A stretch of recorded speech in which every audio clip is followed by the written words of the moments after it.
One of the great things about sport is that what is supposed to happen doesn't always happen. Even in Formula 1, which can often feel too predictable, there are times when the script is torn up and the person standing on top of the podium isn't necessarily the man who should have been there. A lot of those races have gone down in F1 folklore over the years, and here are Autosport's 11 memorable races that were won by the wrong man. Number 11, Alain Prost, France 1990. Alain Prost winning on home soil wasn't the fairy tale result everybody wanted by the end of the 1990 French Grand Prix. One race on from its cars failing to qualify in Mexico, the Leighton House March team nearly pulled off a stunning upset with Van Capelli, who led 45 laps of the race until falling oil pressure forced him to back off and concede to Prost Ferrari with just 3 laps to go.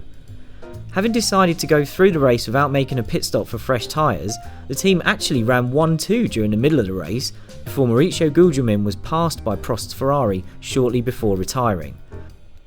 Number 10, Damon Hill, Spain 1994.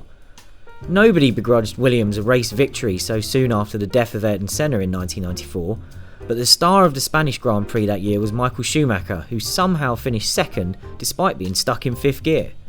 Schumacher rocketed into an early lead, but shortly after his first pit stop his pace dropped significantly. Remarkably, Schumacher adapted his driving style to avoid losing too much momentum in the corners, and he hung on to finish second to Hill, a result he said felt as good as a win. Number 9, Didier Pironi, San Marino 1982. The wrong man certainly won this race in the eyes of Gilles Villeneuve, who was furious at Ferrari teammate Pironi for disobeying an agreement the Canadian felt was in place for the 2 cars to hold station at Imola once their main rivals were out and they had a 1-2 on home soil in the bag. But Pironi had other ideas, repeatedly repassing Villeneuve, who dropped his pace by around 2 seconds per lap whenever he was in front. Villeneuve's claims about the agreement to hold station were not backed up by Pironi or Ferrari's management, which is why this famous race, the last the great Canadian would start before being killed in qualifying at Zolder, doesn't rank higher on our list. Number 8, Damon Hill, Belgium 1998. Jordan's famous first victory isn't only in here because Michael Schumacher's collision with David Coulthard cost the German a race he was leading by more than half a minute. Even once that accident left Jordan with a 1-2, the race win was in doubt for Hill and he knew it. Fearing the pace of teammate Ralf Schumacher, whose car was set up more towards the wet conditions, Hill sent a very firm radio message to Eddie Jordan suggesting in no uncertain terms that the 2 cars should hold station.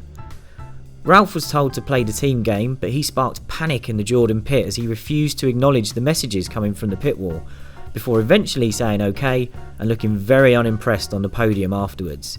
He'd have to wait nearly 3 years to take the first win of his F1 career. Number 7, Rubens Barrichello, USA 2002.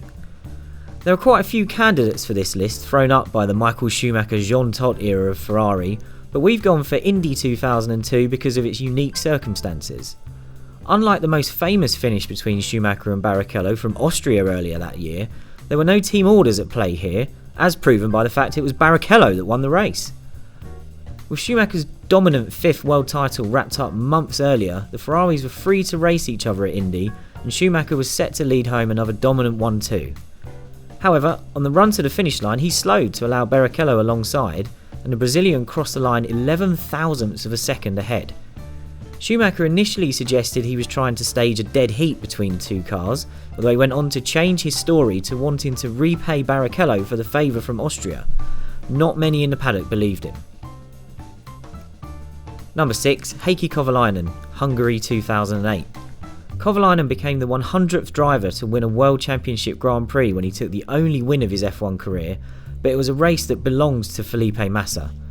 The Ferrari driver was in fine form from the off, battling around the outside of Lewis Hamilton at the first corner to take the lead, and keeping his championship rival at bay until Hamilton suffered a puncture and fell down the order. Massa then had a comfortable gap back to Kovalainen in the second McLaren until his Ferrari engine heartbreakingly let go 3 laps from home, dealing his championship hopes a hammer blow. Number 5, Lewis Hamilton, Azerbaijan 2018. Hamilton's demeanour after the race in Baku was as subdued as he's ever looked after winning a Grand Prix, and it's because he knew this was a race that fell into his lap.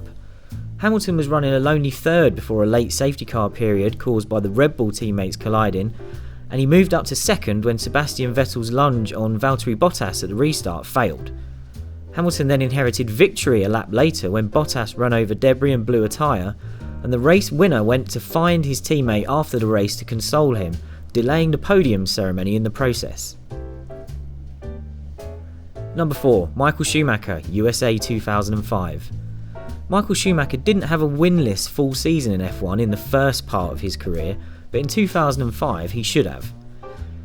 After a dominant season in 2004, Ferrari and Bridgestone were caught out by rules banning tyre changes in races, and it left the 7-time world champion off the pace with a car that was on average only the 5th fastest on the grid that season. But then came Indianapolis, where only 6 cars started the race after Michelin's tyres were deemed unsafe following accidents earlier in the weekend.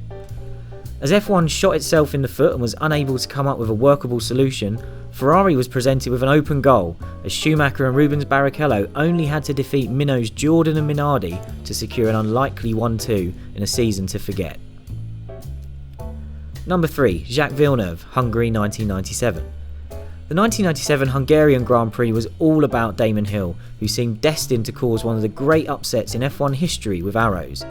After qualifying 3rd on the grid in a car he'd only scored 1 point with in the first 10 races of the year, Hill shot into 2nd at the start and then stole the lead from his old nemesis Michael Schumacher on lap 11. From there, Hill disappeared into the distance, enjoying a lead of 35 seconds over Villeneuve with just 4 laps to go. Then disaster struck. The hydraulics on Hill's car started to play up, costing him 9 seconds to Villeneuve on lap 75, then 21 seconds on lap 76.